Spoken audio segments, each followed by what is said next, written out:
Juste hier, Google a lâché encore une bombe, ça fait 3 en une semaine. Et franchement, je vous le dis tout de suite, je ne m'attendais pas à que ce soit si puissant. 2 jours après avoir sorti Gemini 3, leur nouveau modèle d'IA texte qui écrase littéralement la concurrence sur presque tous les benchmarks, ils enchaînent avec Nano Banana Pro. Un nom ridicule pour un outil qui va complètement bouleverser votre façon de créer du contenu visuel. Vous allez voir que c'est ultra puissant, mais le plus fou dans tout ça, ce n'est pas juste les capacités du modèle lui-même, c'est la vitesse à laquelle Google l'intègre partout. Dans Notebook LM, dans Google Ads, dans Slides, dans leur nouvelle IDE Anti-Gravity, etc. On dirait qu'ils ont décidé de ne plus laisser le moindre centimètre carré à OpenAI ou à la concurrence. Mais avant que l'on plonge dans les détails, laissez-moi vous montrer ce qui rend ce truc si spécial. Parce que là, on ne parle plus de générer des images juste jolies qui ressemblent vaguement à ce qu'on a demandé. On parle d'un modèle qui raisonne, qui comprend ce que vous voulez vraiment faire, et qui génère du texte lisible dans les images, ce qui était jusqu'ici le talon d'Achille de tous les générateurs d'images IA. Alors qu'est-ce qu'il se passe exactement ?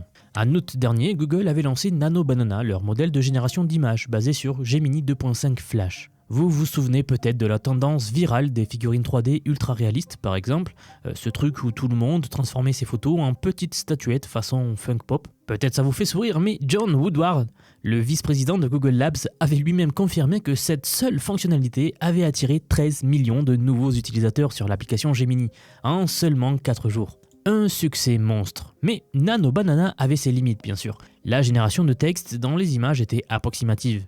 Les modifications successives d'une même image finissaient par créer des résultats bizarres. Et les formats étaient limités au carré 1024 par 1024 pixels. En gros, c'était très frustrant pour un usage professionnel.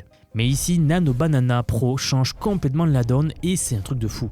Voici où ça devient vraiment intéressant. Premièrement, le modèle est construit sur Gemini 3 Pro. Ce n'est pas juste un générateur d'images amélioré, c'est un modèle qui utilise les capacités de raisonnement de Gemini 3 pour comprendre ce que vous voulez créer. Et là, la nuance est importante. Quand vous lui demandez de créer une infographie sur un sujet complexe, par exemple, il ne se contente pas de générer quelque chose de visuellement cohérent. Il va chercher les informations sur Google Search, il va structurer l'information de manière logique, puis il va placer les éléments graphiques de façon à ce que la hiérarchie visuelle soit claire. C'est de la génération d'images avec du raisonnement intégré. Enfin, pour la première fois, on a un modèle capable de générer du texte parfaitement lisible dans les images.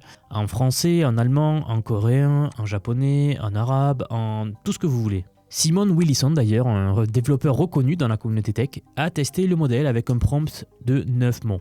Il a demandé une infographie expliquant le fonctionnement de son projet open source dataset. Le résultat était non seulement visuellement impressionnant, mais le texte était parfaitement orthographié, sans les glitches habituels qu'on voit sur tous les autres modèles. Les benchmarks de Google montrent que Nano Banana Pro a le taux d'erreur le plus bas sur le rendu de texte de toutes les langues testées. Troisièmement, la résolution. On passe du 1024 à 1024 à des images en 2K et 4K. Pour les pros qui ont besoin d'une qualité d'impression ou de visuel haute définition pour leur publicité, c'est vraiment une différence énorme et c'est une aubaine ici. Et on peut maintenant générer dans différents ratios aussi, du 16/9, un portrait, un carré, ce qu'on veut. Quatrièmement, la composition multi-images. Nano Banana Pro peut combiner jusqu'à 14 images de référence en une seule composition, tout en maintenant la cohérence de jusqu'à 5 personnes différentes. On peut créer des scènes de groupe, de montages complexes, de storyboard, tout en gardant la ressemblance et les caractéristiques de chaque personne. D'ailleurs, sur Twitter, ça ne fait que circuler en ce moment. On voit tous les grands PDG de la tech réunis dans des mêmes images et photos. Et cinquièmement, les contrôles créatifs de niveau studio. L'angle de caméra, l'éclairage, la profondeur de champ, la mise au point, l'étalonnage des couleurs, passage du jour à la nuit, etc. Tout ce qu'un photographe ou un vidéaste ferait en post-production, le modèle peut le faire directement. Et ça change absolument tout. Maintenant, parlons de ce qui m'impressionne le plus, l'intégration. Parce que, oui, avoir un bon modèle, c'est une chose, mais l'intégrer partout pour qu'il devienne réellement utile au quotidien, ça en est une autre chose. Aujourd'hui, Google a déployé Nano Banana Pro dans l'application Gemini, avec des quotas gratuits limités. Les abonnés Google AI+, Pro et Ultra ont des limites plus élevées bien sûr. Mais ce n'est que le début. Dans Notebook LM aussi, l'outil de recherche et la prise de notes de Google, Nano Banana Pro permet maintenant de transformer automatiquement vos sources en infographie. C'est très puissant, je vous conseille de l'essayer. Vous uploadez des PDF, des articles, des présentations, et vous pouvez demander au modèle de créer des visualisations des concepts clés. Pour les étudiants, les chercheurs et les professionnels qui doivent par exemple digérer beaucoup d'informations, c'est énorme et ça change tout. Josh Woodward, pour revenir à lui, a aussi mentionné que des testeurs internes ont même transformé des snippets de code et des CV LinkedIn en infographie visuelle. On s'éloigne de l'usage classique de la génération d'images pour entrer dans le domaine de la visualisation de données au sens large. Dans Google Slides et Google Video, les utilisateurs Workspace peuvent maintenant générer des infographies et des visuels directement dans leur présentation aussi. La nouvelle fonction Beautify this slide utilise justement Nano Banana Pro pour créer des designs professionnels basés sur du contenu existant d'une slide. Ça va tout changer pour vos présentations PowerPoint. Dans Google Ads, le modèle remplace l'ancien générateur d'images pour donner aux annonceurs des capacités de création et d'édition de niveau professionnel. On peut localiser instantanément des visuels pour différents marchés, traduire les textes dans les images, créer des variations pour l'A/B testing. Et pour les développeurs, Nano Banana Pro est accessible via l'API Gemini et Google AI Studio. Personnellement, j'y accède via Replicate, c'est très facile à mettre en place. Les entreprises peuvent construire sur Vertex AI aussi. Et dans Antigravity, vous savez, c'est le tout nouvel environnement de développement assisté par IA de Google. Sorti en même temps que Gemini 3, les agents de codage peuvent directement utiliser la génération d'images pour créer des maquettes d'interface avant d'implémenter le code.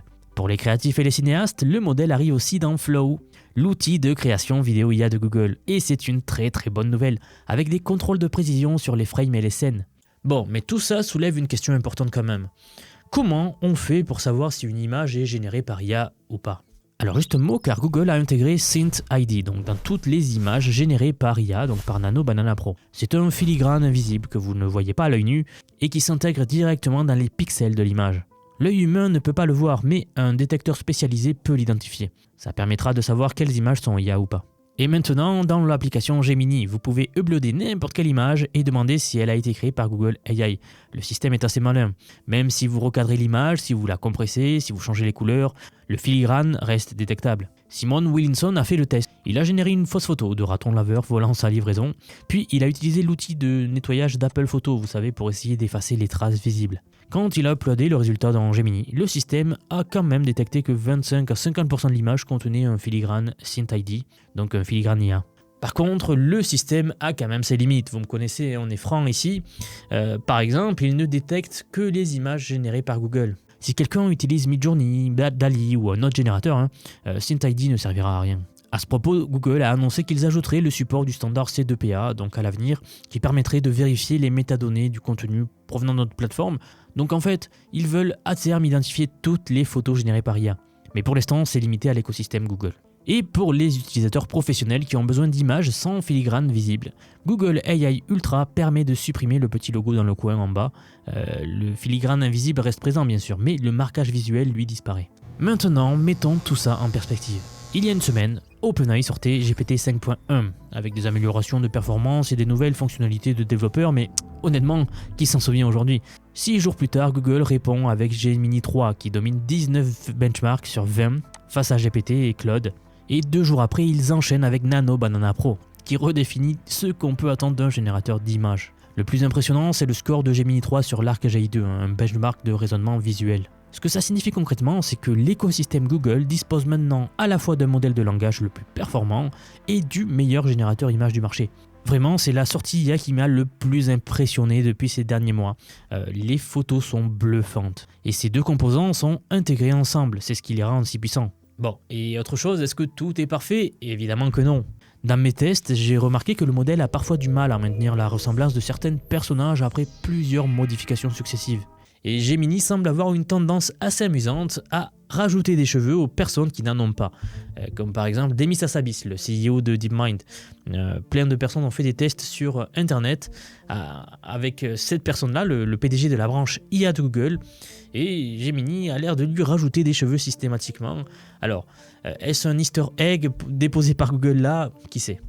Et bien sûr, le modèle est aussi un peu plus lent et un peu plus coûteux que Nano Banana standard. Google recommande d'utiliser l'ancien modèle pour les éditions simples et rapides et de réserver Pro pour les compositions complexes et les visuels professionnels. Mais dans l'ensemble, messieurs dames, on assiste à un changement de paradigme. La génération d'images IA n'est plus juste un gadget créatif, c'est un outil de productivité qui s'intègre dans les flux de travail professionnel. Création de contenu, marketing, visualisation de données, prototypage d'interface, support pédagogique, les applications sont infinies. Et si vous regardez cette vidéo en vous demandant comment vous pourriez utiliser ces outils dans votre activité, si vous sentez que l'IA avance tellement vite que vous avez du mal à suivre, ou si vous voulez comprendre non seulement ce que font ces outils, mais comment les maîtriser vraiment pour en tirer le maximum? Alors j'ai quelque chose pour vous. J'aimerais vous dire que depuis quelques mois déjà, j'ai construit un programme d'apprentissage unique. Je vous apprends l'IA sous tous ses aspects. C'est un parcours pensé pour vous transmettre tout ce que je sais. Alors non seulement sur les modèles comme ChatGPT, Gemini de Google, Grok que l'on vient de voir, mais bien d'autres. Je vous montre surtout en fait la manière de les intégrer concrètement dans votre vie, dans votre travail, dans vos projets. Et ce, que vous soyez salarié, indépendant, entrepreneur ou même à la retraite, nous avons beaucoup de retraités dans la communauté. J'ai récemment sorti la plus grosse mise à jour à ce jour de la formation. Ça fait un petit moment que j'en parlais, mais ça y est, elle est là, elle est en ligne. Donc un module entièrement dédié à l'automatisation par IA. Autrement dit, la création des agents IA, des espèces de salariés virtuels qui vont travailler pour vous et tout faire pour vous. En somme, vous faire gagner des heures et des heures et des heures. Vous êtes déjà plus de 4500 personnes à avoir rejoint ce programme, donc nous approchons des 5000, merci pour le soutien. Et enfin, sachez qu'il n'y a pas besoin d'être développeur, pas besoin d'avoir un profil technique, je vous prends par la main, et pas à pas avec des leçons vidéo claires, des cas pratiques concrets, on voit tout ce qui touche à l'IA. Dernier point, mais pas des moindres, si vous nous rejoignez aujourd'hui, vous aurez accès à toutes les évolutions du futur sans surcoût, accès illimité à vie à tout ce que je veux vous apprendre. Donc aujourd'hui c'est un paiement unique, ce n'est pas un paiement mensuel, c'est juste un paiement unique et vous aurez accès à vie à toutes les mises à jour que je vais faire en permanence et que je fais en ce moment même. Si cela vous intéresse, vous avez les liens en dessous de la vidéo, donc soit en description, soit en commentaire épinglé pour nous rejoindre. Dans tous les cas, moi je serai très heureux de vous accueillir dans le programme. Si vous êtes encore là, merci d'avoir regardé jusqu'au bout et je vous dis à très vite pour la prochaine vidéo.